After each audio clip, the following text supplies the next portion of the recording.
हाँ जी Haris.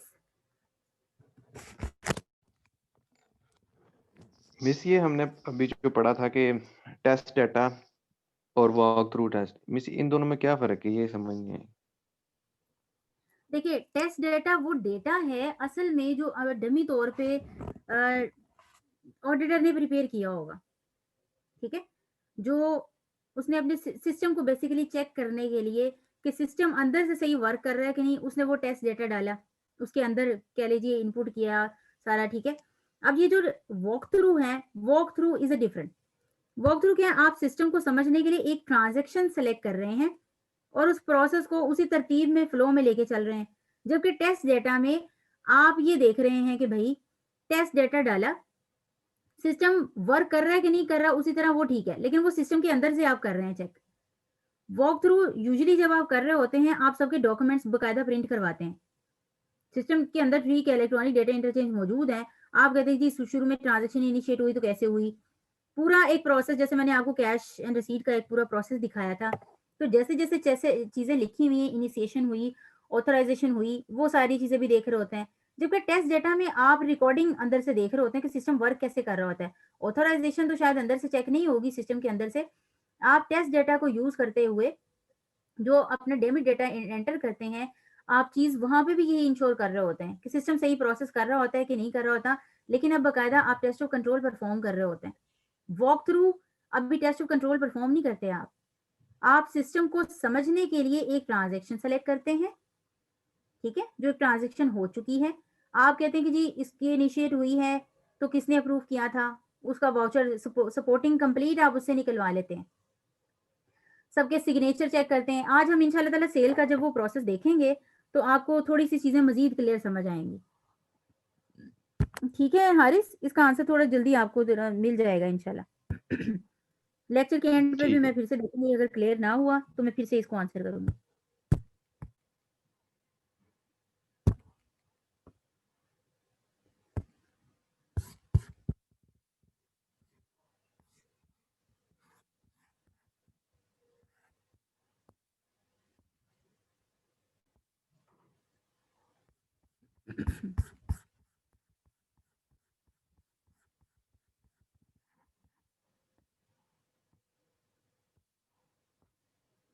Test of controls हम पढ़ रहे थे जी, और अभी उसमें हमने कहा कि जी सेल का प्रोसेस हम देखेंगे बाकायदा। सेल का जब प्रोसेस देखते हैं तो उसमें हम कहते हैं कि जी 3 मेजर स्टेप्स होते हैं जो इन्वॉल्व हो रहे होते हैं। सबसे पहले कस्टमर ऑर्डर करता है, उसके बाद उसको गुड्स डिस्पैच की जाती हैं और फिर इनवॉइसिंग हो जाती है। देन आप इनवॉइस करने के बाद, गुड्स डिस्पैच करने के बाद अपने सिस्टम में उस सेल को रिकॉर्ड कर लेते हैं, जैसे कि ये एंट्री की रिसीवेबल डेबिट, अगर तो गुड्स क्रेडिट पे खरीदी हैं। यूजुअली सेल का प्रोसेस क्रेडिट गुड्स पे ही लग रहा होता है। जो तो कैश में हो जाते हैं उसमें तो ऐसा लंबा चौड़ा मसला होता ही नहीं, कैश में सेल हो गई। लेकिन जो डिटेल्ड प्रोसेस आपको समझाया जा रहा है वो ये है कि जी ये जो सेल्स हो रही हैं ये क्रेडिट पे हो रही हैं। तो अज्यूम करना है आपने ये सेल्स जो है वो क्रेडिट पे हो रही हैं, और क्योंकि जो कैश पे सेल्स है उस पे तो ऐसा मसला है ही नहीं। वो तो जिस वक्त उसने चीजें देखी, ऑर्डर इनफैक्ट प्लेस किया। जब आप इनफैक्ट देखिए ऑर्डर प्लेस भी करते हैं, तो अभी आप कैश पेमेंट तो नहीं कर चुके होते जब तक आपको चीज़ें मिलती नहीं है, आप उसके भी क्रेडिट टर्म के बाद जाके, तो बड़ी-बड़ी कंपनीज़ में ऐसे ही होता है कि पेमेंट बाद में की जाती है। कैश पे बहुत कम ट्रांज़ैक्शंस होती हैं। ओके जी, वो एंट्री करते हैं रिसीवेबल्स और सेल्स, लेकिन ये आता है बाद में। इससे पहले आपने तो ये सीखा जी, बीइंग एन अकाउंटेंट, रिसीवेबल की एंट्री हुई होगी, सेल्स क्रेडिट हुआ होगा, ये एंट्री हुई होगी। लेकिन इस एंट्री से पहले बड़ा कुछ हो चुका होता है, जो हम अकाउंटेंट को पता ही नहीं होता। अब वो अकाउंटेंट, हम जो अकाउंटेंट है, अब वो उस प्रोसेस को देखने लगे हैं कि अच्छा इस एंट्री से पहले होता क्या-क्या है। सबसे पहले मैंने आपको स्टेप बताया कि जी कस्टमर जो ऑर्डर प्लेस करता है, मैं उसके अब रिस्क लिखने लगी हूँ। जब कस्टमर ऑर्डर करता है, तो आप क्या-क्या रिस्क सोच सकते हैं कि जी क्या-क्या गलत हो सकता है, ठीक है? जो गलत हो सकता है उसको ठीक करेंगे, जो वो उसका आपका ऑब्जेक्टिव हो जाएगा, आपका कंट्रोल ऑब्जेक्टिव। क्योंकि रिस्क खत्म करना आपका ऑब्जेक्टिव है। उस ऑब्जेक्टिव को मीट करने के लिए आप कंट्रोल्स क्या लगाएँगे? ठीक है? कंट्रोल्स लगा दिए। अब आप उन कंट्रोल्स को टेस्ट कैसे करेंगे? कंट्रोल्स तो लगे हुए हैं, चलिए ठीक है। टेस्ट कैसे करेंगे? आप कैसे टेस्ट करेंगे? नेक्स्ट क्वेश्चन है ये। सबसे पहले मैं जो आपकी पहली फेज पे बात कर रही हूँ, दैट इज कस्टमर ऑर्डर।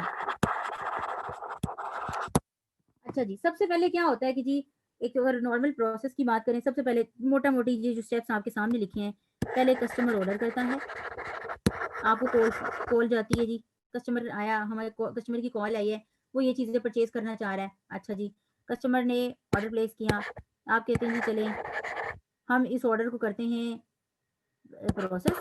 और इस ऑर्डर को प्रोसेस करने से पहले आप पहले उसकी क्रेडिट लिमिट चेक कर लीजिए।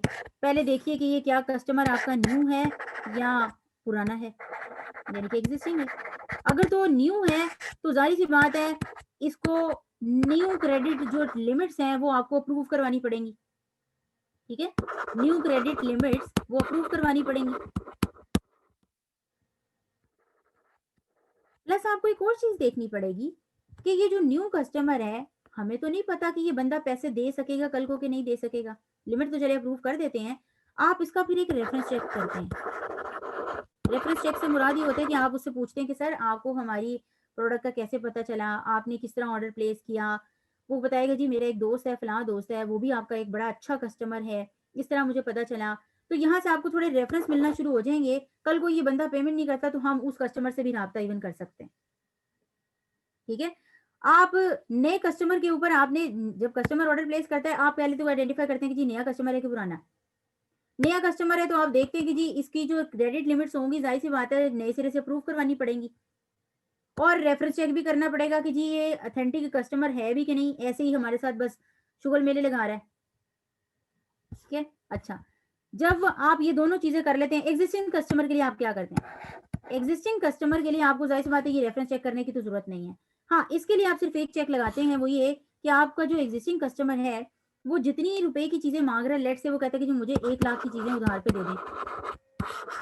तो जब शुरू में हमने इसको अपना कस्टमर बनाया होगा तो हमने अपनी मैनेजमेंट से क्रेडिट लिमिट अप्रूव करवाई होगी इसकी, कि इस कस्टमर को कितने तक की चीजें उधार पे दी जा सकती हैं। जैसे कि आप देखिए अपना डेबिट कार्ड खरीदते हैं, अपना क्रेडिट कार्ड खरीदते हैं, तो आपको एक लिमिट दी जाती है, हर कस्टमर की डिफरेंट होती है। आपके डेबिट कार्ड पे क्रेडिट कार्ड पे लेट से 50,000 की लिमिट दी गई है, तो आप 50,000 तक की ऊपर क्रेडिट पे ट्रांजेक्शन कर सकते हैं। इवन उसके पैसे आप बाद में पे करें। ठीक है, तो हर बंदे की लिमिट है। एग्जिस्टिंग कस्टमर के लिए आपने चेक करना है जी कि वो बंदा जो मुझे ऑर्डर कर रहा है कि मुझे ये चीजें भिजवा दें, क्या उसकी क्रेडिट लिमिट के अंदर ही आती है ये चीज के नहीं आती। ठीक है, अगर वो लेट से 1 लाख से ज्यादा की अमाउंट आपसे मांग रहा है, कोई ऑर्डर आपसे कर रहा है, फिर आपको उसको प्रोसेस नहीं करना चाहिए, क्योंकि उसकी क्रेडिट लिमिट जहां तक है बस आपने उतने तक की उसको प्लेस करना है। आप कहेंगे जी सर आपकी क्रेडिट लिमिट इतनी है, बाकी आपको कैश पे सेल्स करनी पड़ेंगी, कैश पे परचेज करेंगे। ठीक है जी, ये एक नॉर्मल मैं अब आपको थोड़ा प्रोसेस बता रही हूँ। जब ऑर्डर प्लेस किया जाता है, सबसे पहले क्या होता है जी, आप देखते हैं न्यू कस्टमर है कि एग्जिस्टिंग है। न्यू है तो आपने दो चीजें चेक करनी है, एग्जिस्टिंग है तो ये चीज आपने क्रेडिट लिमिट वाली चेक करनी है। ओके हो गया, ठीक है जी। अब मैं ये रिस्क, यहाँ से अगर मैं कोई रिस्क निकालना चाहूँ तो मैं क्या रिस्क लगा सकती हूँ? जब कस्टमर ऑर्डर करता है तो मेरा सबसे बड़ा रिस्क क्या है यहाँ पे, यहीं से अगर आप रिस्क निकालें। नया कस्टमर आपके पास आता है, नया कस्टमर आपको अप्रोच करता है। ठीक है, क्या होना क्या चाहिए कि जी ये चीजें होनी चाहिए, क्रेडिट लिमिट चेक करनी चाहिए, रेफरेंस चेक करना चाहिए, एग्जिस्टिंग कस्टमर जो है वो जो उनकी लिमिट है उसके अंदर अंदर ऑर्डर प्लेस कर सकें। रिस्क क्या हो सकता है, इसी को रिस्क अगर बनाना हो तो कैसे बनाएंगे?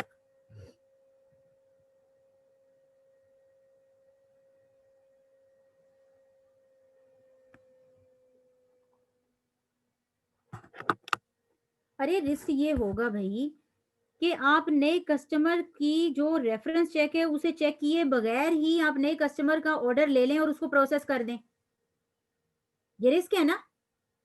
हो सकता है ऐसे सम टाइम आपके साथ कभी ऐसा हुआ है कि जी चीजें आपको जो मिली और वो कहते हैं कि जी सर पेमेंट हो गई हुई है, तो आप कहते हैं कि पेमेंट तो हुई नहीं, लेकिन चलो खैर मैं तो नहीं बताता। ये इस तरह की जो चीजें आती हैं क्या होती हैं, ये उनकी तरफ से कुछ गलतियां होती हैं, उनके सिस्टम में कुछ गलतियां हुई होती हैं, उन्हें पता नहीं लगा होता। ठीक है, और सम टाइम ऐसा भी होता है कि वो आपसे 2 दफा पेमेंट मांग रहे होते हैं, एक दफा आप कर चुके होते हैं, दूसरी दफा फिर कहते हैं, अगेन उनके सिस्टम में कुछ गलती हुई होती है। तो पहला रिस्क क्या है जी कि आप कस्टमर के ऑर्डर को प्रोसेस कर दें विदाउट चेकिंग कस्टमर रेफरेंस। ठीक है, आपने कोई आइडिया नहीं लगाया ये नया कस्टमर है, तो नया कस्टमर जो है, ये न्यू कस्टमर के लिए आपको बता रही हूँ, न्यू कस्टमर, कोई रेफरेंस चेक नहीं किया, कुछ भी नहीं। कल को अगर वो पैसे ना दे सका आपको, तो फिर एक नए कस्टमर को आपने ऐसे ही ऑर्डर प्लेस कर दिया, उसकी क्रेडिट लिमिट अप्रूव करवानी थी, सब कुछ कराना था। ये रिस्क हो सकता है कि आप नए कस्टमर का रेफरेंस चेक किए बगैर ही उसका ऑर्डर जो है वो प्रोसेस कर दें। दूसरा क्या हो सकता है, सोचें सोचे भाई। क्रेडिट फिर लिमिट से जो ज्यादा उसको क्रेडिट लिमिट सेल्स है उससे एक्सेस दे दी जाए। बिल्कुल ठीक है। अब यही कस्टमर न्यू तो है, आपने रेफरेंस चेक कर लिया, लेकिन इसकी एक लिमिट आपने अप्रूव ही नहीं करवाई। नए क्रेडिट ने आपको पता है कि इसकी ऑथराइजेशन करवानी पड़ती है। नया जो कस्टमर आपसे ऑर्डर प्लेस करता है, आपने उसकी कोई ऑथराइजेशन नहीं कराई। ठीक है, no authorisation of credit limit, किसी से अप्रूव नहीं कराई, ऐसे ही बस जी। अच्छा, बड़े अच्छे हैं, आपको अच्छा यहाँ से पता चला। अब वो 1 लाख की चीजें आपसे मांगेगा उधार पे, आप दे देंगे? पहले आप उसकी लिमिट अप्रूव करवाइए जी। फलां बंदा, एक नया कस्टमर हमारे पास आया, उसने अप्रोच किया है, मैनेजमेंट के पास जाइए, जो भी रेलिवेंट अथॉरिटी है उनसे कहेंगे कि सर ये नया बंदा आया, बताइए कितने तक की इसको लिमिट देनी है हमने। ठीक है जी, तो आप क्रेडिट लिमिट पहले उसकी अप्रूव नहीं करते, तो कोई ऑथराइजेशन नहीं की आपने फॉर न्यू कस्टमर। दूसरा रिस्क। अब आइए जी एग्जिस्टिंग कस्टमर की बात करते हैं, वो जो आपने मेंशन किया था। क्या मेंशन किया था जी? एग्जिस्टिंग कस्टमर को आपने ऑर्डर तो कर दिया, लेकिन उसकी जो क्रेडिट लिमिट थी उसके एक्सेस में कर दिया। अब बात करते हैं जी एग्जिस्टिंग कस्टमर। अब रिस्क क्या है आपका? रिस्क आपका ये है कि आपने इसके ऑर्डर को प्रोसेस कर दिया जो कि ओवर क्रेडिट लिमिट था। ये एक रिस्क हो सकता है। अच्छा, अभी मैंने आपसे थोड़ी देर पहले जो मेंशन किया था कि आपसे 2 दफ़ा पेमेंट मांगी जाती है, ये कुछ इस तरह से, कुछ रीजंस होती हैं इसके पीछे। या फिर आपको इतना टाइम हो चुका होता है ऑर्डर प्लेस किए, लेकिन अभी तक आपको कोई ऑर्डर, लाइक आपने 2 महीने पहले एक ऑर्डर प्लेस किया कोई चीज़ मंगवाने के लिए, 3 महीने गुजर चुके हैं, कुछ अता पता ही नहीं है। इसका मतलब क्या हो रहा है कि कुछ ऑर्डर जो हैं वो प्रोसेस नहीं हो रहे। सम ऑर्डर्स आर ओवरलुक्ड। ठीक है, यानी कि नॉट प्रोसेस। हो सकता है कि आपका ऑर्डर प्रोसेस ही ना हो, आप जब कॉल करके पता लगे वो सर आपने ऑर्डर किया था, किस बंदे को किया था फलां, अच्छा वो बंदे ने रिकॉर्ड करना भूल गया, आपका ऑर्डर आया था, तो जी ये गलती हो गई है, ओवरलुक हो गया, प्रोसेस ही नहीं किया, वहीं का वहीं पड़ा हुआ है। तो ये भी एक रिस्क है। और क्या रिस्क हो सकता है? और रिस्क ये होता है कि जब एक ही कस्टमर को 2 दफा चीजें भिजवा दी जाती हैं, तो उसके पीछे भी कुछ चीज होती है, गलती की होती है। रिस्क ये है जी कि कुछ ऑर्डर्स को आप क्या कर दें जी, प्रोसेस कर दे, बताइए जी। Twice a time. ट्वाइस। कुछ ऑर्डर्स को आप 2-2 दफा प्रोसेस कर दें और कुछ को बिल्कुल ही इग्नोर कर दें, ये रिस्क है। और क्या रिस्क हो सकता है जी? यहीं पे देखिए कितने बड़े आपने ज्यादा रिस्क निकाल लिए। इसके अलावा आप प्राइस डिस्काउंट देते हैं अपने कस्टमर्स को। ठीक है जी, सर आपके लिए हम डिस्काउंट कर देते हैं शुरू में, जैसे आप कहते हैं कि जी वो फिलहाल पूछते हैं जी आपकी कितने की चीज़ ये है, आप मैकडोनल्ड कॉल करते हैं, वो आपको बताते हैं कि जी ये शेयर बॉक्स डील है, आपको चलिए डिस्काउंट करके, आजकल हमारी एक सेल चल रही है, डिस्काउंट चल रहा है, इतना डिस्काउंट हम इतने दे देते हैं। लेट्स से अगर वो बंदा जो आपसे बात कर रहा है वो डिस्काउंट जो आपको दे रहा है वो डिस्काउंट अप्रूव्ड ही ना हो। ठीक है, ऐसे ही आपको बस डिस्काउंट बता दिया,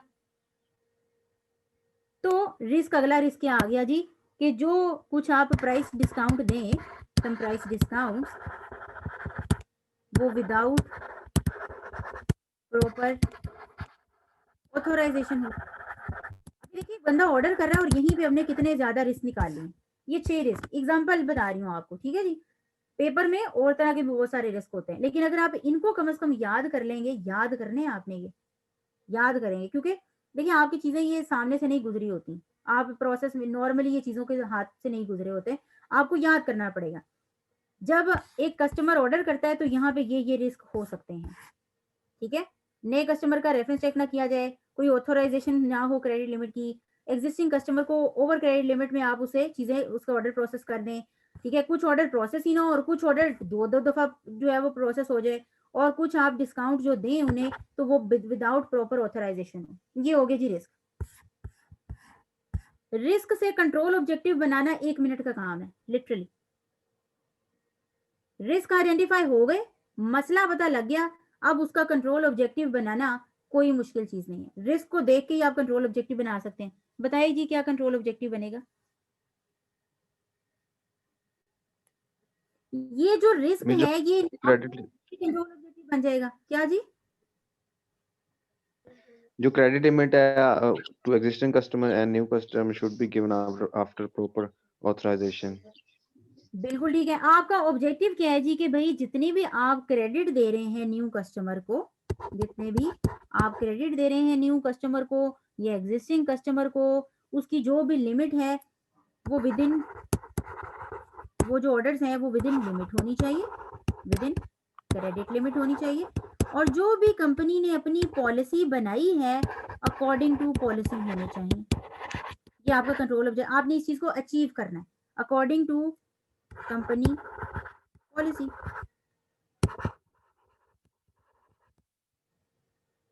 ठीक है। तो कंसिस्टेंट होना चाहिए पॉलिसीज के साथ। इसके साथ साथ आपके ऑर्डर जो हैं वो करेक्टली प्रोसेस होने चाहिए, ऑर्डर्स करेक्टली प्रोसेस होने चाहिए, ऑर्डर शुड बी। जो कंट्रोल ऑब्जेक्टिव है वो क्या है जी? आप बैठ के मेरा ऑब्जेक्टिव ये है, ये चीज होनी चाहिए, मेरे जो कस्टमर्स की क्रेडिट लिमिट जो भी आपने उसको दे रहे हैं, ऑर्डर प्रोसेस कर रहे हैं, वो orders with in credit limit होने चाहिए, अकॉर्डिंग टू द पॉलिसी होने चाहिए, ऑर्डर्स करेक्टली प्रोसेस होने चाहिए। और जो ऑर्डर्स अबव क्रेडिट लिमिट हैं, above credit limit should not be processed, ठीक है, शुड नॉट बी प्रोसेस, ये होना चाहिए, ये आपका कंट्रोल ऑब्जेक्टिव है।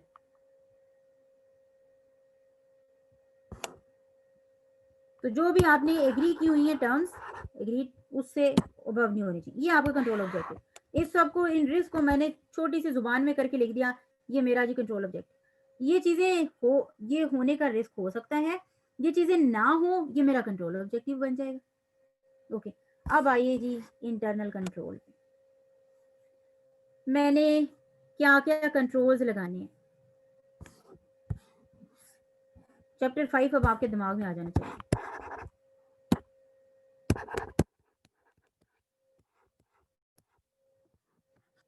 सबसे पहले कोई एक जरा मुझे बता दें, कोई भी एक कंट्रोल।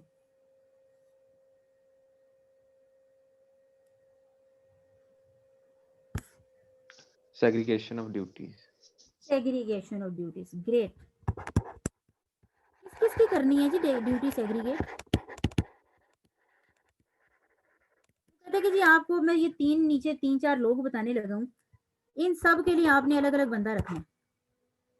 जो बंदा ऑर्डर ले रहा है, टेकिंग ऑर्डर, वो कोई और हो, जो ऑर्डर को प्रोसेस कर रहा है वो कोई और बंदा हो, ये सेम बंदे नहीं होने चाहिए, गलती हो सकती है, ठीक है, गलती हो सकती है। ऑर्डर लेने वाला कोई और हो, ऑर्डर प्रोसेस करने वाला कोई और हो।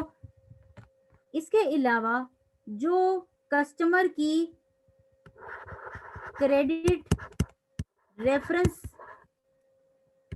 चेक करता है कस्टमर का, वो कोई और बंदा होना चाहिए न्यू कस्टमर पे, ठीक है। अब जैसे एक बंदा हुआ मिस्टर आसिफ, उसने जी ऑर्डर लिया, दूसरे बंदे को कहा जी ऑर्डर आपने प्रोसेस करना है, वो प्रोसेस करने लगता है तो वो कहता है कि जी, वो राब्ता करता है मिस्टर हारिस से, उससे कहते हैं कि सर ये हमारा एक नया कस्टमर आया, तो ये ज़रा चेक कीजिए कॉल वगैरह करके कि ये बंदा सही है क्या, कस्टमर अथेंटिक है, इसे हमारे प्रोडक्ट का कैसे पता चला, ये आपने रेफरेंस लेना है, रेफरेंस चेक करना है, ठीक है जी। अच्छा, उसी बंदे ने एक दूसरे बंदे से कहा सर ये काम आपका निकल आया है, आपने जो एग्जिस्टिंग कस्टमर हैं हमारे, ठीक है, अब आगे जी एग्जिस्टिंग कस्टमर, उसके लिए एक डिफरेंट बंदा रखा है।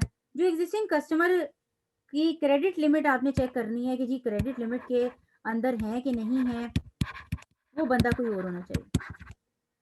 इन सब की ड्यूटीज को आपने सेग्रीगेट कर देना है। क्योंकि देखें, ऑर्डर लेने वाला, क्रेडिट रेफरेंस चेक करने वाला भी सेम बंदा है, जो एग्जिस्टिंग कस्टमर की क्रेडिट लिमिट चेक करने वाला वो भी सेम बंदा है, लिमिट को अप्रूव करने वाला वो भी सेम बंदा है। तो यहाँ पर तो फिर बड़े मसले आएंगे। एक गलती करेगा तो सारे ही गलती आगे करते चले जाएंगे। ठीक है जी। तो एक चांसेस जो होते हैं वो गलतियों के भी बढ़ जाते हैं। और क्या होता है कि जी एक बंदा कोई ऑर्डर या कोई अमाउंट को थोड़ा सा वेरी भी नहीं कर सकता, क्योंकि उसको पता है कि जी अब ये डायरेक्टली दूसरा बंदा इसको इंडिपेंडेंटली चेक कर रहा है। ओके जी, आपने सेग्रीगेशन ऑफ ड्यूटीज लगा दी। इसके अलावा क्या कंट्रोल हो सकता है? Range check. अच्छा, रेंज चेक। क्रेडिट लिमिट के लिए। ये रेंज चेक कब आएगा? ये चेक आएगा जब आप रिकॉर्डिंग कर रहे होंगे सेल की। ठीक है, अभी हम इस वाले स्टेप पे हैं, कस्टमर ऑर्डर कर रहा है। अभी हमने अपने सिस्टम में कोई एंट्री नहीं की, तो ये इनपुट कंट्रोल जो है कि सारे के सारे तब लगेंगे। अभी ये इस तरह के कोई कंट्रोल नहीं लग सकते जब हम सिस्टम में बकायदा एंट्री करेंगे बैठ के। अभी हम देखिए कोई एंट्री नहीं कर रहे हैं। अच्छा, आगे और क्या हो सकता है?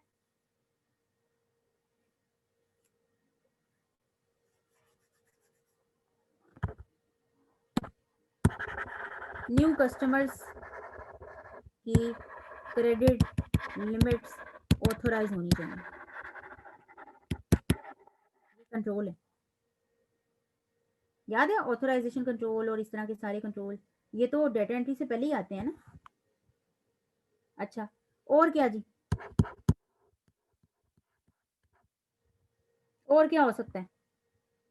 मैंने आपको बताया था कि जैसे ही आपने ऑर्डर को प्रोसेस करने बैठेंगे, कस्टमर ऑर्डर करेगा, वो ऑर्डर प्रोसेस होगा, गुड्स डिस्पैच होने से पहले पहले सारे इवेंट्स यहीं पे आ रहे हैं कस्टमर ऑर्डर पे। तो एक सेल ऑर्डर बनेगा। ठीक है, एक सेल ऑर्डर एंटिटी प्रिपेयर करेगी, सेल ऑर्डर बनेगा। अब वो कहते हैं कि जी जितने भी आपने सेल ऑर्डर बनाने हैं, ठीक है, जितने भी आपने ऑर्डर्स बनाने हैं, एक डॉक्यूमेंट आप प्रिपेयर करेंगे, जितने भी सेल ऑर्डर हैं वो सारे के सारे सीक्वेंशियली नंबर्ड होने चाहिए। ये कंट्रोल है। ये क्यों होने चाहिए जी? सीक्वेंशियली नंबर डॉक्यूमेंट्स पे होने चाहिए ताकि कोई मिस ना हो या कोई 2 दफा ना हो जाए। बिल्कुल ठीक है। आप कोई ऑर्डर अगर करते हैं, कोई ऑर्डर जी, एक कस्टमर इसका एक स्पेसिफिक सेल ऑर्डर आपने कर लिया, जैसे आपकी चेकबुक होती है, उसका पीछे वो एक चल रही होती है, कोई एक भी बीच में से चेक मिस होता है तो आपको पता चल जाता है, क्योंकि उसका वो सीक्वेंशियल नंबर मिस हो जाता है। लाइक 1 2 3 4 5 6 तक आपकी जो सिक्वेंशली जो नंबर हैं वो आपके सेल ऑर्डर नंबर आ रहा है। बीच में से कोई ऑर्डर मिस होगा, कोई एक पेज फटा होगा या कोई भी मिस होगा, तो आपको फौरन पता चलेगा जी ये वाला सेल ऑर्डर जो है वो फला मिसिंग है। तो आप आइडिया लगा सकते हैं कि जी अगर ये मिसिंग है, इसका मतलब ये अभी तक प्रोसेस नहीं हुआ हुआ। ठीक है, तो ये प्रोसेस नहीं हुआ होगा। ओके, यहां से ये पता चलेगा। इसके अलावा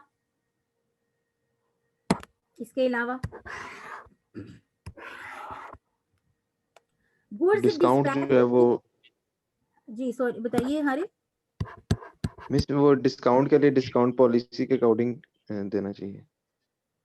डिस्काउंट पॉलिसी की जो डिस्काउंट हम ऑफर करेंगे उनको आफ्टर डिस्काउंट जो पॉलिसी है वो भी ऑथराइज होनी चाहिए, अप्रूव्ड होनी चाहिए। ओके, और क्या हो सकता है? जैसे सेल ऑर्डर बनता है, गुड्स डिलीवर करने से पहले एक बनता है कोई डॉक्यूमेंट, कौन सा होता है जी? Goods dispatch note. Dispatch note. ठीक है जी, ये आपने जो गुड्स डिस्पैच नोट बनाना है, एक सेल ऑर्डर उठाना है, each sale order, for each sale order एक आपने डिस्पैच नोट बना लेना। ठीक है, अगेन ये भी सिक्वेंशियली नंबर्ड होंगे। आपको पता चलेगा जी ये मैंने सेल ऑर्डर किया, इसका जो है ये डिस्पैच नोट मैंने ये बना लिया। ठीक है जी, तो साथ साथ आप ये भी मार्क करते जाएंगे। लेट से आपने नंबरिंग शुरू की, आपके सेल ऑर्डर शुरू हुए 1 2 3 4 5 6, 5 ऑर्डर आए।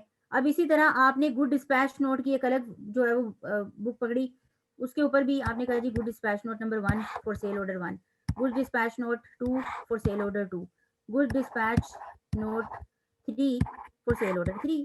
ठीक है जी, तो ये भी सिक्वेंशली नंबर्ड होंगे, तो आपको पता रहेगा जी कि हर सेल ऑर्डर के लिए ये अगर सेल ऑर्डर नंबर ये है इसका, इस डॉक्यूमेंट का, इसका फला का जीडीएन नंबर जो है, जो गुड्स डिस्पैच नोट है, उसका नंबर ये है।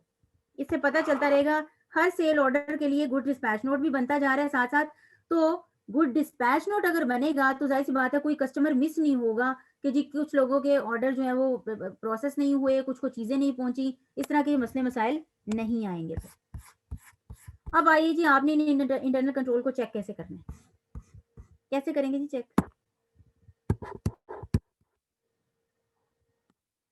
आपने अब टेस्ट करना है बैठ के। उन्होंने तो ये लगा दिए हैं सब कुछ, उन्होंने कहा जी हमारी सेग्रीगेशन ड्यूटी भी हुई है, जो ऑर्डर लेने वाला बंदा कोई और है, हमारी जो क्रेडिट लिमिट है वो भी ऑथोराइज है, हमारे जो सिक्वेंशली सेल ऑर्डर नंबर है वो भी जो सेल ऑर्डर है वो सिक्वेंशली सीक्वल्ड नंबर पे रिकॉर्ड होते हैं, हमारे पास डिस्काउंट पॉलिसी भी है, सब कुछ है। आप कैसे वेरीफाई करेंगे ये सारी चीजें?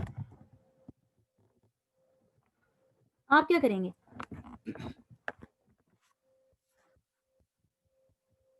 हाँ जी,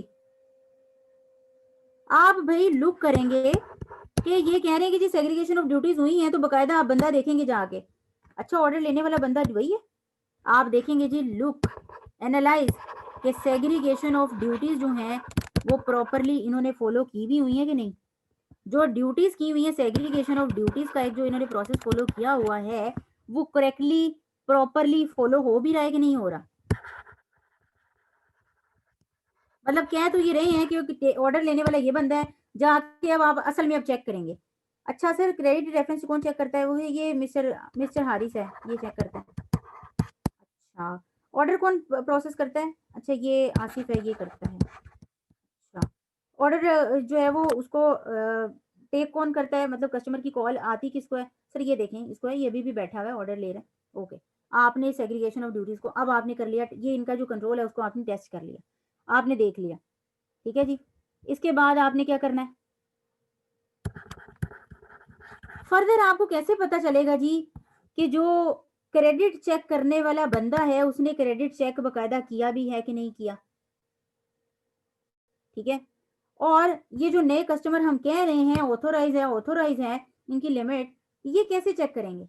जल्दी से बता दीजिए।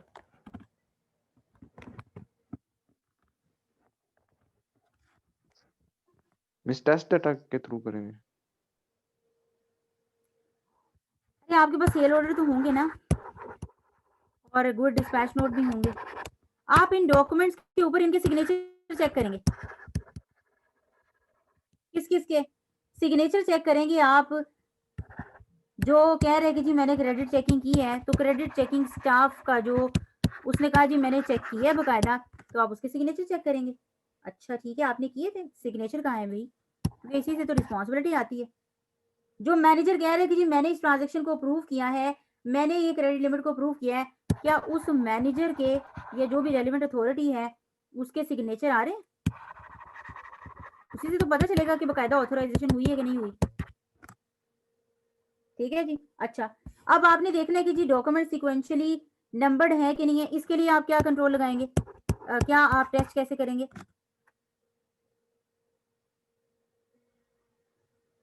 हाँ जी,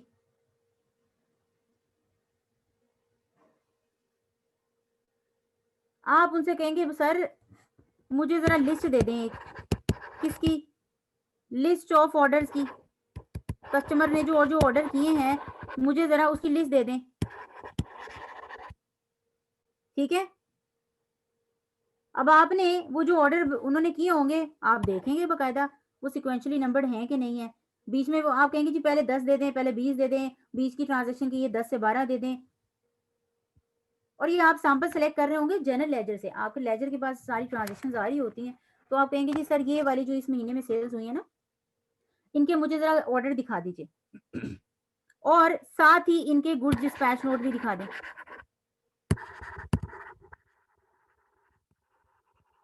तो वो बकायदा अगर आप उस चीज को देख लेंगे तो आपको पता चल जाएगा वो सीक्वेंशियली नंबर्ड हैं भी कि नहीं। यानी कि आपने डॉक्यूमेंट्स को व्यू करना है। ठीक है, और अगर डॉक्यूमेंट्स कंप्यूटर में है लेट से, तो फिर क्या करेंगे? अगर डॉक्यूमेंट्स आपके कंप्यूटर में है तो फिर आप जाहिर सी बात है टेस्ट डाटा यूज करेंगे। आप कहेंगे कि जी अच्छा ये ऑर्डर प्लेस हुआ, लेट से आप एक फिक्टिशियस कस्टमर एंटर करते हैं, आप कहते हैं कि जी प्रोसेस ऐसे होता है कि नहीं होता, मैं एक लेट से 1 लाख का ऑर्डर प्लेस करना चाहता हूँ, मैं ऑर्डर करता हूँ, तो सिस्टम जो है वो आगे से कैसे रिस्पॉन्ड करता है? क्या बाकायदा मेरा ऑर्डर बनता है, ऑर्डर के बाद ऑथराइजेशन किस तरह से होती है, कस्टमर किसको आगे वो डॉक्यूमेंट ऑथराइजेशन के लिए किसको भिजवाता है, ठीक है जी? तो आप यहाँ पे टेस्ट डेटा देखते हैं, टेस्ट डेटा देख के तो आप स्क्रीन पे ही व्यू कर रहे होते हैं सारी चीजें, वो एक डिजिटल सिग्नेचर का कॉन्सेप्ट होता है। तो आप स्क्रीन पे देख लेंगे, उस डॉक्यूमेंट को व्यू कर लेंगे ऑन स्क्रीन। तो जब ऑर्डर प्लेस किया जा रहा है तो ये देखिए 3-4 ये जो आपके हैं टेस्ट ऑफ कंट्रोल आपने परफॉर्म करने, सिर्फ 3-4, इतने कोई बड़े लंबे चौड़े नहीं है। ये इंटरनल कंट्रोल लगे हुए हैं, ये रिस्क हो सकते हैं, आपने सेग्रीगेशन ऑफ ड्यूटीज कर ली, क्रेडिट लिमिट्स ऑथराइज हैं, उसको आप कैसे चेक करेंगे? आप उन रिस्पेक्टिव पर्सन के सिग्नेचर चेक करेंगे। सिक्वेंशली नंबर्ड हैं कि नहीं है आपके डॉक्यूमेंट्स, आप उसके लिए क्या चेक करेंगे? आप बकायदा सेल्स ऑर्डर देख लेंगे, व्यू कर लेंगे डॉक्यूमेंट्स को, जीडीएंस भी रिस्पेक्टिव देख लेंगे। डिस्काउंट की पॉलिसी ऑथराइज है कि नहीं है, तो डिस्काउंट पॉलिसी अलग से मंगवा के उसको देख लेंगे कि जी उसके ऊपर बकायदा सिग्नेचर वगैरह हुए हैं कि नहीं हुए, तो ऑथराइजेशन हुई है कि नहीं हुई। ठीक है जी। हर गुड्स सेल ऑर्डर के लिए हर एक डिस्पैच नोट है, तो आप ये भी आपने सैंपल बेसिस पे अपने जब गुड्स डिस्पैच नोट भी देख लिए, सेल ऑर्डर भी देख लिए, तो आपने टेस्ट ऑफ कंट्रोल क्या कर लिया जी? परफॉर्म कर लिया। हाँ जी, अभी तो कोई सवाल है तो पूछ लीजिए।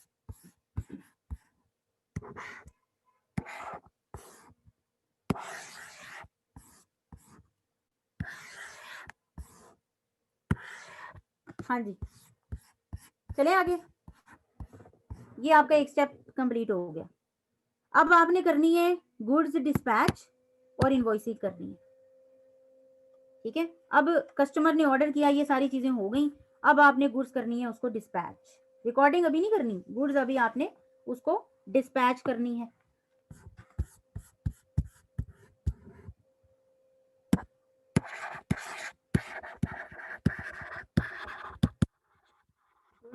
Dispatch and invoice. Again risk क्या होंगे, मेरा कंट्रोल ऑब्जेक्टिव क्या होगा, मेरे इंटरनल कंट्रोल्स क्या होंगे, और टेस्ट ऑफ कंट्रोल्स क्या मैं परफॉर्म करूँगी। ओके, चलिए सबसे पहले आते हैं जी रिस्क पे।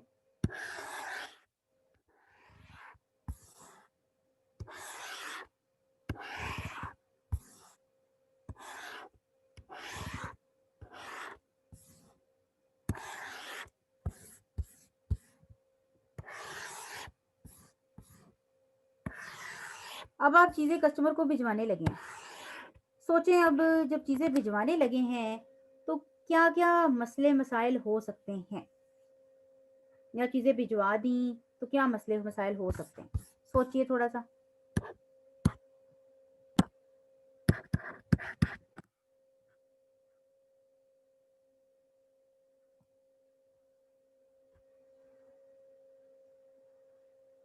क्या मसले हो सकते हैं जी? मिस गुड्स जो भिजवाई हैं वो पूरी इनकम्प्लीट ना हो, या वो इंफीरियर क्वालिटी की चली जाएं, ओके, और या कोई कस्टमर ही मिस हो जाए, या उसको गुड्स उतनी जो लिमिट है उससे ज्यादा चली जाए, यानी कि जितना ऑर्डर है उससे ज्यादा चली जाए। ओके, ये भी मसला हो सकता है।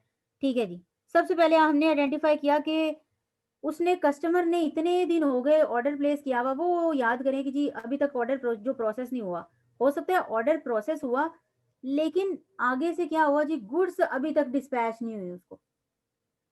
गुड्स डिस्पैच करने वाला अब जो बंदा है वो इतना सुस्त किस्म का बंदा है, उसने अभी तक गुड्स डिस्पैच ही नहीं की। सब कुछ उसका ऑर्डर सारा रेडी हो गया हुआ है, प्रोसेस हो गया हुआ है, सबने अप्रूव कर दिया कि जी ठीक है, इसको ये चीजें भिजवा दी जाए, सब कुछ हो गया, लेकिन गुड्स नहीं अभी तक उसको पहुंचाई गई। तो पहला रिस्क क्या हो सकता है कि जी गुड्स डिस्पैच ही नहीं कर रहे आप।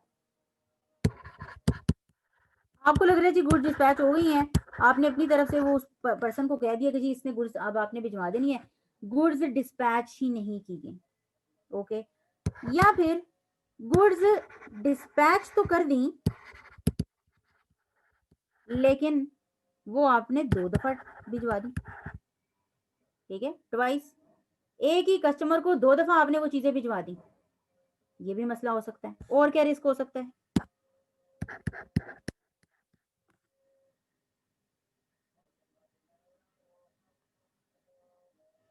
जो आपने गुड्स भिजवाई, जो आपने गुड्स डिस्पैच की,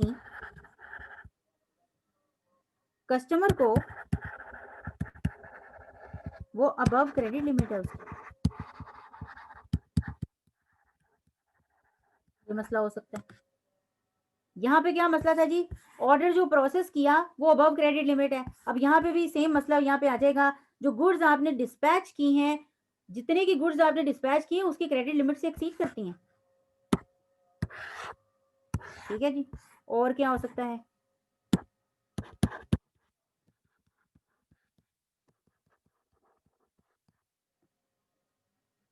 हाँ जी,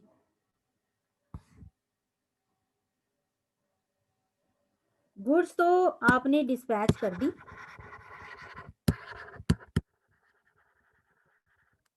लेकिन उसकी इनवॉइस ही प्रिपेयर नहीं की, ठीक है, goods dispatched but invoice not prepared. जिस तरह पिछले में क्या था, ऑर्डर तो प्लेस हो गया लेकिन उस स्पेसिफिक ऑर्डर के अगेंस्ट आपने गुड्स डिस्पैच नोट ही नहीं बनाया। अब क्या हो रहा है, गुड्स डिस्पैच नोट बना लिया लेकिन अब उसकी इनवॉइस ही नहीं बनाई। बिलिंग भी तो करनी है आपने कस्टमर को, वो कैसे करेंगे? गुड्स आपने भिजवा देनी लेकिन उससे पैसे नहीं लेने आपने, तो ये भी हो सकता है। और क्या हो सकता है? वो जो कस्टमर कहते हैं कि सर अभी तक चीजें नहीं मिली, आप कहते हैं कि सर हमारी तरफ से तो भेज दी गई हैं, ये भी तो एक मसला है कि गुड्स गुड्स इन आपने ट्रांजिट हो। डिस्पैच कर दी लेकिन not received by customer yet, ये भी मसला हो गया। और क्या मसला हो सकता है? चीजें भिजवाई, चीजें भिजवाने के बाद आपके कस्टमर को पसंद नहीं आई और आपने ऑप्शन रखी हुई थी कि आप 10 दिन के अंदर अंदर चीजें वापस भी कर सकते हैं। कस्टमर ने क्या किया, मैंने नहीं रखनी चीजें, चीजें भिजवा दी। आप अपनी तरफ से सेल रिकॉर्ड करके, सेल हो गई आपकी तरफ से, कुछ चीजें पहुंची, इनवॉइस भी बन गई, सब कुछ हो गया। अब उसने, जो कस्टमर है उसने चीजें भिजवा दी, गुड्स जो है वो रिटर्न हो गई हैं, ठीक है, लेकिन अब आपने जो रिटर्न हुई है गुड्स उसको प्रॉपरली रिकॉर्ड नहीं किया, या हम इसको ये कह सकते हैं कि उसके अगेंस्ट जब गुड्स रिटर्न होती हैं तो क्या बनता है जी, एक क्रेडिट नोट बनता होता है, ऐसे ही है, एक क्रेडिट नोट बनता है। वो क्रेडिट नोट आपने प्रिपेयर नहीं किया या प्रॉपरली उसे इशू नहीं किया, गुड्स रिटर्न आ गई, बस बात खत्म, वहीं की वहीं बात पड़ी हुई है, चीजें पड़ी हैं। अब आपको क्या चाहिए था, गुड्स रिटर्न, आपने अब एंट्री आगे से गुड्स रिटर्न की करनी है, आपको चाहिए था उसकी इनवॉइस को वो वाली कैंसिल करें, गुड्स रिटर्न को अब रिकॉर्ड करें और अब आप क्रेडिट नोट इशू करें, ठीक है। अब आप एक क्रेडिट नोट के नाम से इशू करें कि जी भाई गुड्स आपकी रिटर्न हो गई हैं, तो अब ये आपकी सेल नहीं है असल में। चले, ये हो गए रिस्क कंट्रोल ऑब्जेक्टिव बनाने हैं, आराम से जल्दी से मुझे कंट्रोल ऑब्जेक्टिव बता दीजिए।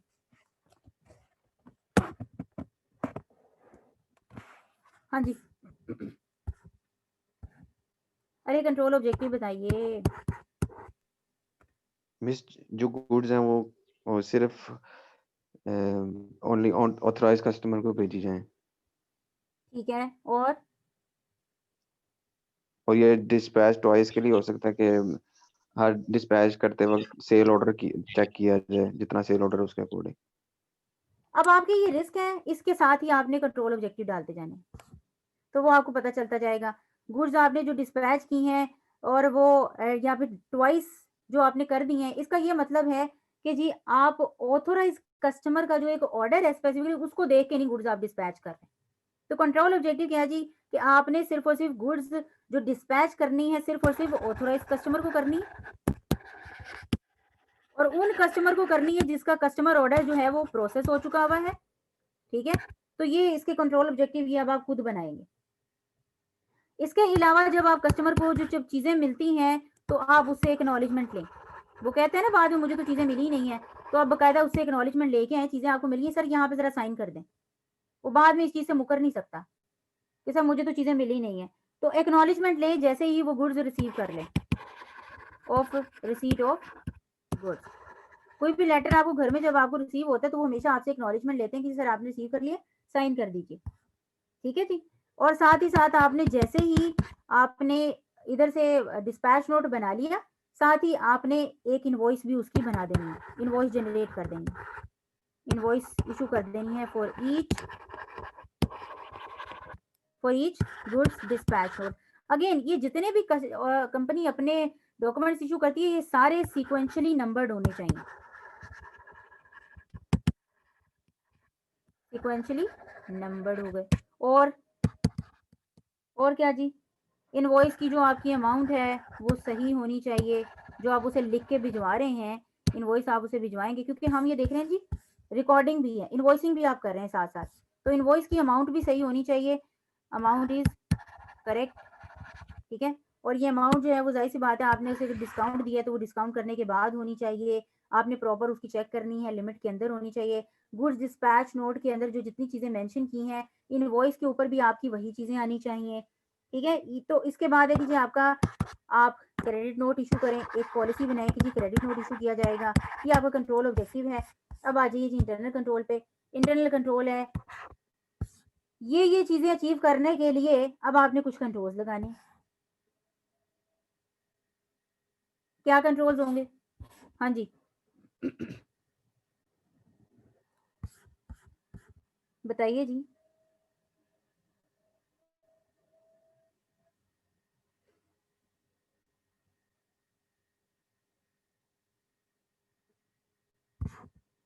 हाँ जी, यहाँ पे भी एक सेग्रीगेशन ऑफ ड्यूटीज होगा।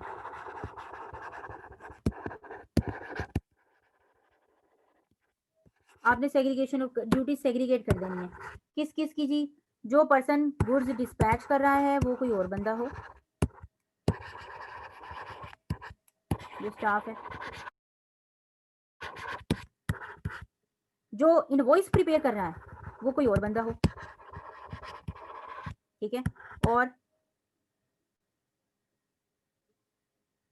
जो सेल ऑर्डर को प्रोसेस कर रहा है, ये तो हमने पहले भी देखा है, जो ऑर्डर को प्रोसेस कर रहा हो, कस्टमर के ऑर्डर को प्रोसेस कर रहा हो वो कोई और हो। ठीक है, जो गुड्स डिस्पैच कर रहा हो वो कोई और बंदा हो। तो ये सारी अगर आपने सेग्रीगेशन रखी है तो मसले बहुत कम आएंगे कि जी कोई चीज़ मिस हो जाए, तो सारे अपना अपना इंडिपेंडेंटली काम देख रहे होंगे। अगर कोई गलती सेल ऑर्डर वाले से थोड़ी हो भी गई है तो वो अगर इनवॉइस वाला गलती कर भी देता है लेट से वाला, वो देखेगा कि जी भी सेल ऑर्डर में क्वांटिटी ये लिखी है, गुड्स डिस्पैच नोट पे क्वांटिटी ये लिखी है, जबकि इनवॉइस के ऊपर क्वांटिटी ये लिखी हुई है, तो कुछ मसले हैं फिर इसका मतलब। तो यहाँ पे चीज़ जो है वो आइडेंटिफाई हो जाएगी।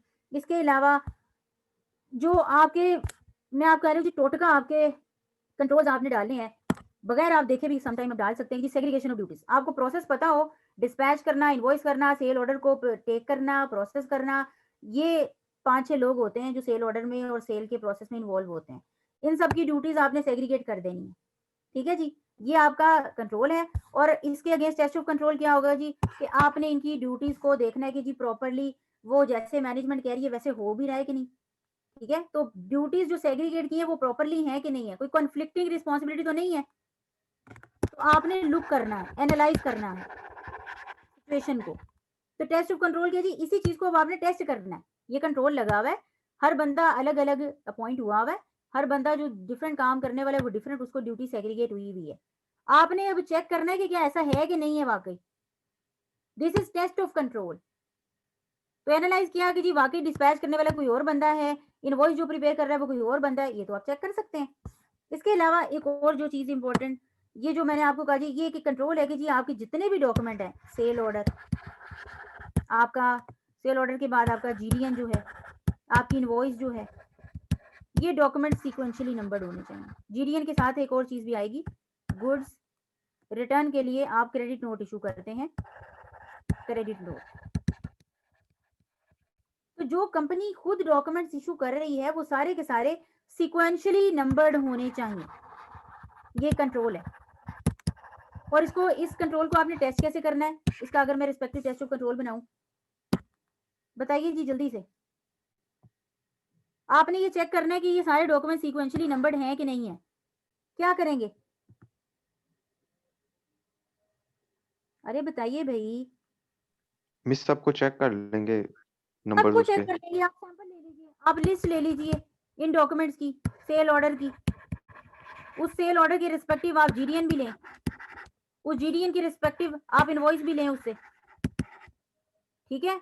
तो ये सारे देखें ये सीक्वेंशियली नंबर्ड हैं कि नहीं है। इसी तरह वो कहते हैं कि जी ये पहला ऑर्डर है, लेट से दूसरा ऑर्डर आया तो दूसरे ऑर्डर में जीडीएन भी उसी स्पेस में जा रहा है कि नहीं जा रहा। लाइक अगर लेट से सेल ऑर्डर नंबर 6 है, जीडीएन नंबर लेट से 14 है और इनवॉइस नंबर लेट से 15 है, ठीक है, ये नंबरिंग अपने हिसाब से चल रही होगी। सेल ऑर्डर अगर अब अगला सेल ऑर्डर जो आएगा वो नेक्स्ट सेल ऑर्डर 7 होना चाहिए, नेक्स्ट जो जीडीएन इसको इशू होना चाहिए सेल ऑर्डर 7 को, वो 15 होना चाहिए जीडीएन नंबर, और जो इनवॉइस इशू होनी चाहिए वो इनवॉइस 16 होनी चाहिए। आप इस तरह इसको चेक करेंगे कि जी हर डॉक्यूमेंट के अगेंस्ट जो जीडीएन है, इनवॉइस है, वो सारे प्रिपेयर्ड हैं और वो सारे सीक्वेंशियली नंबर्ड हैं। आप उनका एक सैंपल ले लेंगे और इन डॉक्यूमेंट्स को व्यू करेंगे, ठीक है जी। इसके बाद बताइए मुझे और इंटरनल कंट्रोल आप क्या लगाएंगे।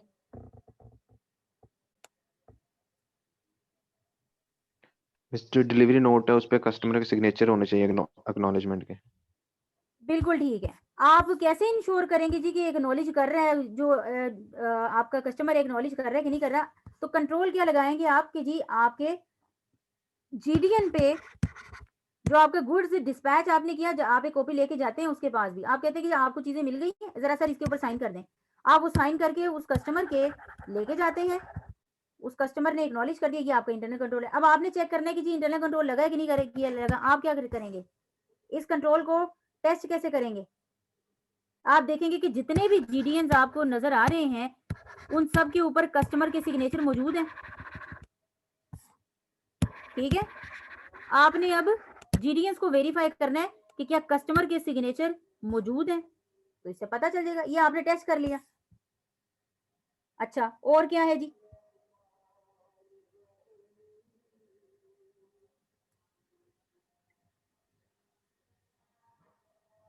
और ये जितने भी डॉक्यूमेंट्स है ना आपके, सेल ऑर्डर, जीडीएन, इनवॉइस, ये आपके इन सब के ऊपर जो रिस्पेक्टिव पर्सन है ना, जो कह रहा है कि जी मैं इनवॉइस प्रिपेयर कर रहा हूँ, तो इनवॉइस प्रिपेयर करने वाले के जो इनवॉइस है उसके सिग्नेचर होने चाहिए। इनवॉइस के ऊपर इनवॉइस प्रिपेयर करने वाले के सिग्नेचर होने चाहिए। कोई बंदा जो जीडीएन प्रिपेयर कर रहा है, प्रिपेयरर के सिग्नेचर जरूर होने चाहिए। इनवॉइस में प्रिपेयरर के सिग्नेचर जरूर होने चाहिए। जो लेट से प्रिपेयरर से मुराद है जो इशू कर रहा है इनवॉइस को, ठीक है। जो सेल ऑर्डर को बना रहा है, प्रिपेयर कर रहा है, उसके प्रिपेयरर के सिग्नेचर अगेन होने चाहिए। तो जब गुड्स वापस आती हैं तो गुड्स जो क्रेडिट नोट इशू होता है, क्रेडिट नोट के ऊपर सिग्नेचर मौजूद होने चाहिए। आप उन सिग्नेचर से ही वेरीफाई कर पाते हैं कि भाई ये चीज बकायदा अप्रूव हुई है कि नहीं हुई, क्योंकि आप तो जाके नहीं देख सकते ना कि कस्टमर, अच्छा ये कस्टमर अप्रूव कर रहा है। आप उसकी अप्रूवल का साइन क्या देखेंगे जी, उसके सिग्नेचर मौजूद है वहां पे कि नहीं। एक मैनेजर अगर कह रहा है कि मैंने क्रेडिट लिमिट को अप्रूव किया है, तो आप उसकी बात पे यकीन कैसे कर सकते हैं। आप सिर्फ ये देख सकते हैं कि बकायदा कि हर जो भी वो अप्रूव कर रहा है उसके ऊपर उसके सिग्नेचर मौजूद है कि नहीं मौजूद, ठीक है। यही उस बात का एविडेंस है। चलिए जी, ये हो गई जी इसकी टेस्ट ऑफ कंट्रोल। इसको अब आपने बुक से पढ़ लेना है। अब ध्यान से आपने पढ़ना है जी। मैंने सेकंड स्टेप आपको करा दिया है। नेक्स्ट आपके जो ये लास्ट वाला स्टेप रह गया हमारा, recording sale in accounting system, तो ये इंशाल्लाह ताला हम अब कल करेंगे। तो अब आपको ये पता लग जाना चाहिए कि 3 इसके अंदर स्टेप हैं, हर स्टेप के अंदर कुछ रिस्क हैं, उसके कंट्रोल ऑब्जेक्टिव हैं, इंटरनल कंट्रोल है और बाकायदा टेस्ट ऑफ कंट्रोल है। और आप देखेंगे कि जी इन दोनों के अंदर तो तकरीबन मिक्स ही है। सेग्रीगेशन ऑफ ड्यूटीज कर दी, क्रेडिट लिमिट ऑथराइज है कि नहीं ऑथराइज, तो सिग्नेचर चेक कर लो। सिक्वेंशली नंबर्ड है और डॉक्यूमेंट्स वो नहीं है कि चेक कर लो, डॉक्यूमेंट्स को लिस्ट मंगवा लो उन डॉक्यूमेंट्स की और उसके ऊपर देख लो कि जी ये बाकायदा सिक्वेंशली नंबर्ड है कि नहीं है। ठीक है, डिस्काउंट पॉलिसी ऑथराइज है तो डिस्काउंट पॉलिसी मंगवा लें और देखें कि वो अप्रूव है कि नहीं, तो सिग्नेचर चेक कर लीजिए। तो ये आपका रिस्पेक्टिव टेस्ट ऑफ कंट्रोल है।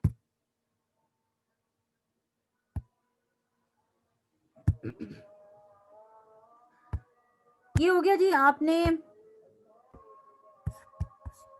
हम कल इंशाल्लाह ताला इसको स्टार्ट करते हैं। नेक्स्ट कल भी आपकी डबल क्लास है, तो कल हम इंशाल्लाह परचेज ऑर्डर शुरू कर लेंगे, परचेज का सिस्टम भी शुरू कर लेंगे साथ। ये अब आपने ध्यान से अपनी बुक से अच्छे से समझ लेना और तकरीबन आपने इसे याद ही कर लेना। चलिए जी, ओके जी, अल्लाह हाफिज़।